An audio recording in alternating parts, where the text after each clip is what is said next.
एक मौलाना ने पंडित जी से कहा कि पंडित जी, अगर तुम एक रात हमारे कब्रिस्तान में बैठ जाओ तो तुमको 10,000 रुपया दें।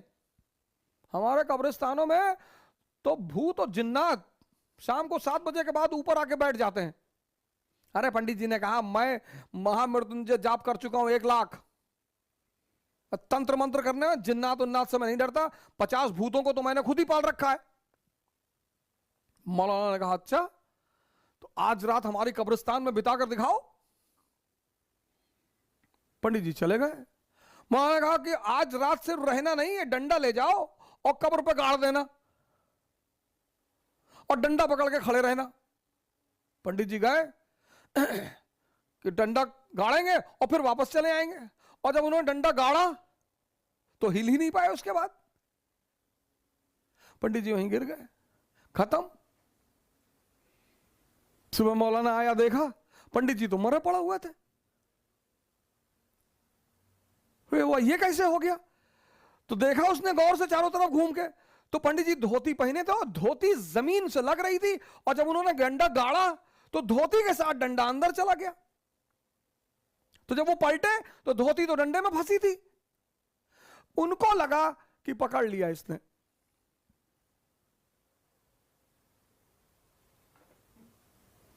पंडित जी को लगा पकड़ लिया, पंडित जी निकल लिए।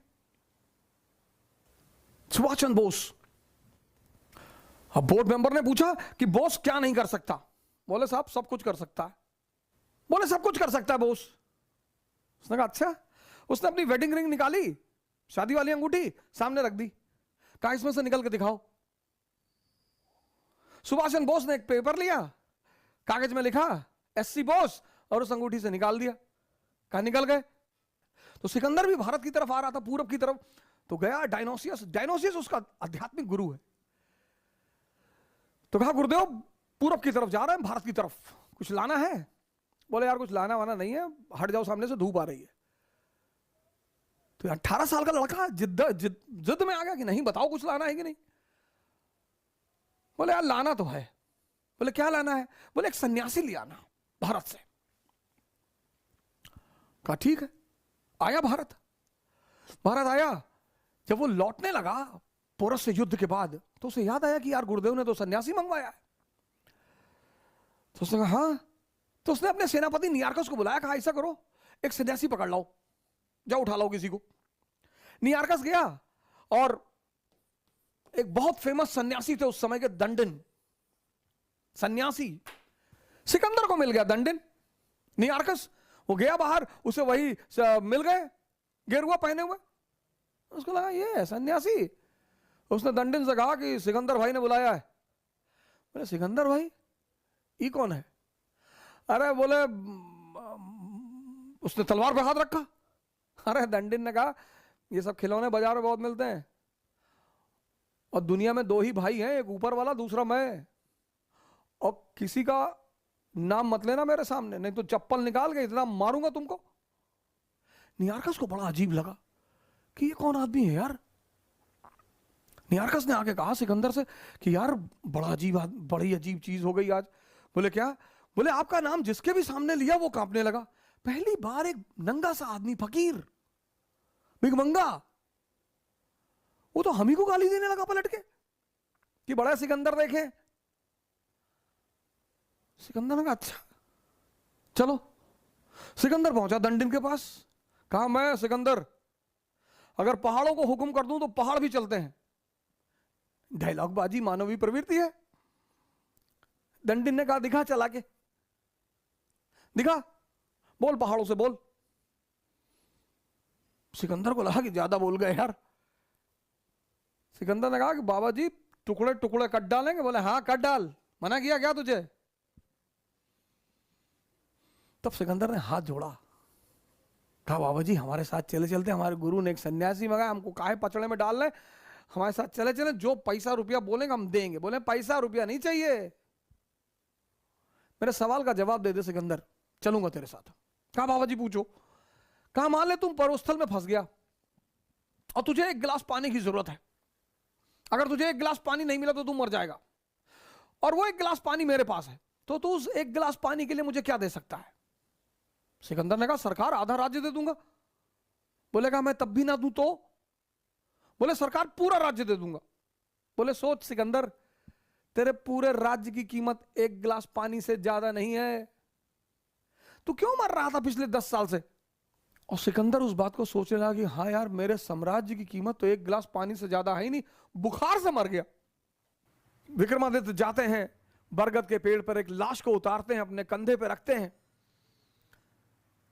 तो लाश उन्हें कहानी सुनाना शुरू करती है। तो लाश ने विक्रमादित्य को कहानी सुनानी शुरू की कि एक गांव में एक आचार्य जी रहते थे, उनकी बड़ी खूबसूरत बेटी थी और उनके 3 शिष्य थे, और तीनों उस लड़की को बहुत प्यार करते थे और तीनों बड़े योग्य थे।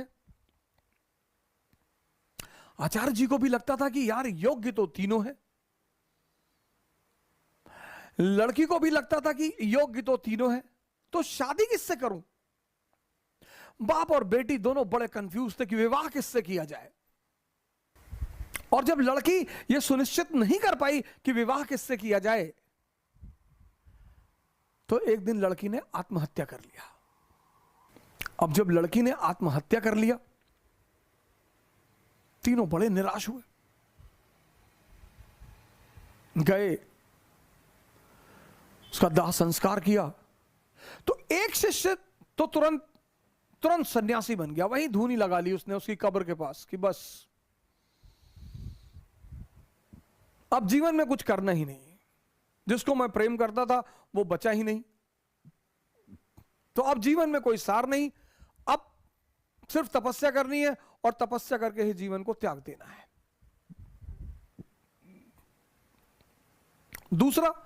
दूसरा फकीर बन गया, घूमने लगा देश विदेश में। उसे पता था कि हिंदुस्तान में कुछ संत हैं जो फिर से जीवित करने का मंत्र जानते हैं। लगा वो उन संतों को खोजने जो फिर से जीवित करने का मंत्र जानते थे। तीसरा जो उसमें था, वो डेली जाता था, उस मृत शरीर पे मसाला लेप लगाता था, साफ करता था, फिर उसे वहीं रख देता था। अब ये सिलसिला कुछ वर्षों तक चला, 2-4 वर्षों तक चला। तो वो जो घूम रहा था चारों तरफ, फकीर बन गया था, मंत्र की तलाश कर रहा था, पुनर्जीवन देने के मंत्र का जो तलाश कर रहा था, उसे एक दिन कुछ महात्मा लोग मिल गए, वो उस मंत्र को जानते थे। उसने उनकी सेवा की, उन्होंने उसे वो मंत्र सिखा दिया।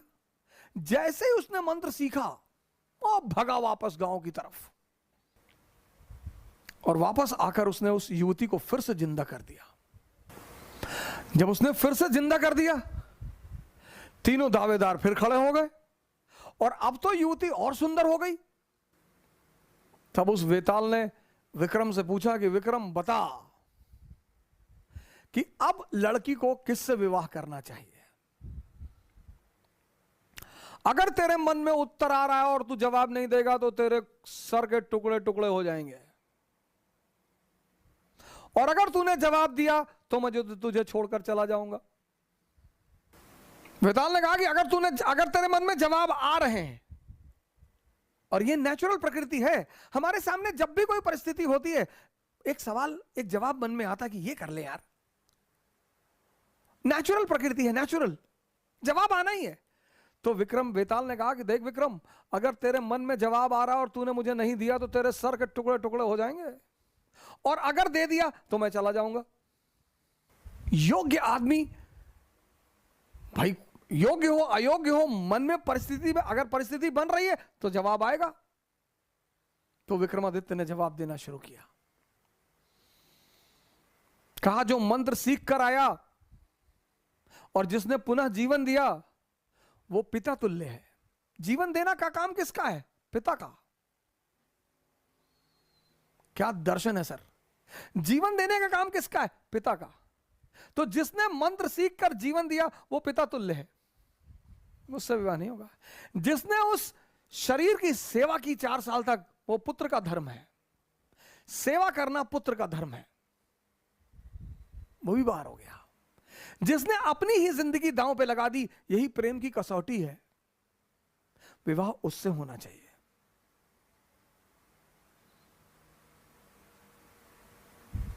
ये था शिक्षा देने का तरीका। और जैसे ही विक्रमादित्य ने जवाब दिया, वेताल उड़ चला कि तूने बोल दिया विक्रम। 25 बार विक्रम जाता है, 25 बार वेताल उससे सवाल करता है, 25 बार वो जवाब देता है और वेताल हमेशा निकल जाता है। और जब अंतिम बार विक्रम चुप हो जाता है, कविता पढ़िए सर, रणवीर चौकड़ी भर भर कर चेतक बन गया निराला था, राणा प्रताप के घोड़े से पड़ गया हवा का पाला था, गिरता ना कभी चेतक तन पर, राणा प्रताप का कोड़ा था, जो तनिक हवा से बाग हिली लेकर सवार उड़ जाता था, राणा की पुतली फिरी नहीं तब तक चेतक मुड़ जाता था। जिस देश में घोड़ा इतना दमदार है, इंसान है यहीं रहा है, यहां नहीं थी जगह न कोई, जहां नहीं किसी अरमस्तक पर कहां नहीं। यही दोहराइए, कक्षा 5-6 में तो पढ़े होंगे ना। और सोचिए कि जिस देश का घोड़ा इतना दमदार है, घोड़ा, जिस देश के घोड़े में इतना जज्बा है, तो हम उस जज्बे को तोड़ देंगे? हम डर जाएंगे?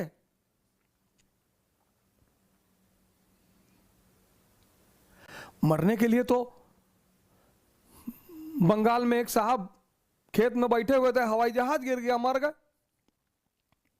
मौत का क्या है सर? खेत में बैठे हुए थे, प्लेन क्रैश कर गया, खेत में बैठे थे, खेत